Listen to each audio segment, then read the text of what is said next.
In a village nestled among Ethiopia's rolling hills, lived Asta, a kind-hearted woman who had recently married a widower named Tedes. Tedes's young son, Dawit, carried a heavy heart, missing his late mother and viewing Asta with suspicion. No matter how gently Asta spoke or how many injera flatbreads she baked for him, Dawit remained distant, his eyes guarded. Asta longed to build a bond with the boy, but her efforts seemed futile.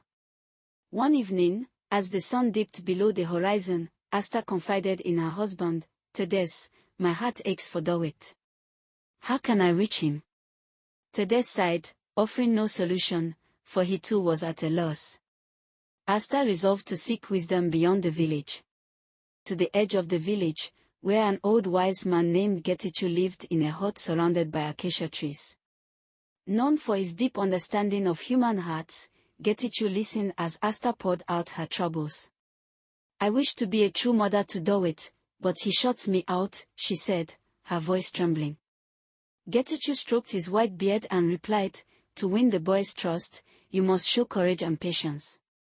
Bring me a whisker from a living lion, and I will craft a potion to soften his heart." Asta's eyes widened. The lion's whisker. The task seemed impossible, but her love for Dawit steeled her resolve. She thanked Getichu and set off, determined to face the challenge. Asta learned of a lion that roamed a grassy plain beyond the village, its roar echoing at dusk.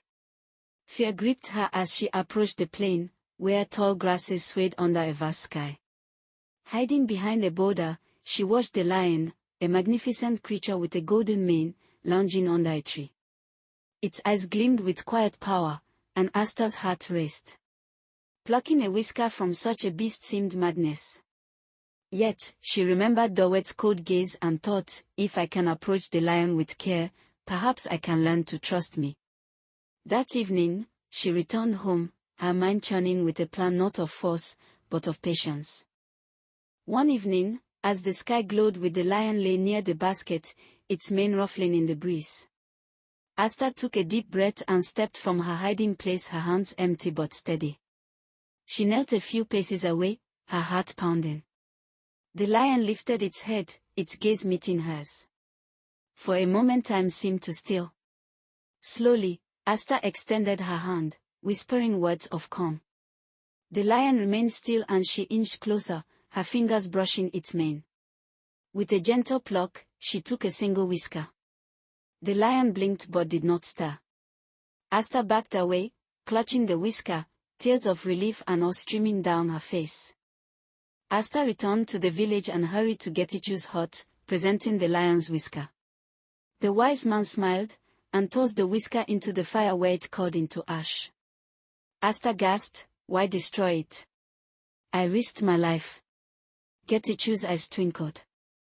"The whisker was never needed. You won the lion's trust with patience and kindness. Use that same care with Dawit, and his heart will open." Asta understood. The journey had taught her the true potion, love built slowly, step by step. She thanked Getichu and returned home, her heart lighter. Asta approached Dawit differently now. Instead of pressing him with gifts or words, she gave him space, offering small acts of kindness, a favorite fruit left by his mat, a quiet smile during meals. She listened when he spoke, never rushing him.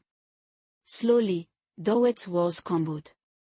One day, as they sat weaving baskets, Dawit shared a memory of his mother. Asta listened, her eyes warm, and Dawit's voice softened. Over time, he began to seek her out, their bond growing like a seedling in fertile soil. Asta never told Dawit of the lion's whisker, but she carried its lesson always: love, like trust, is earned through patience.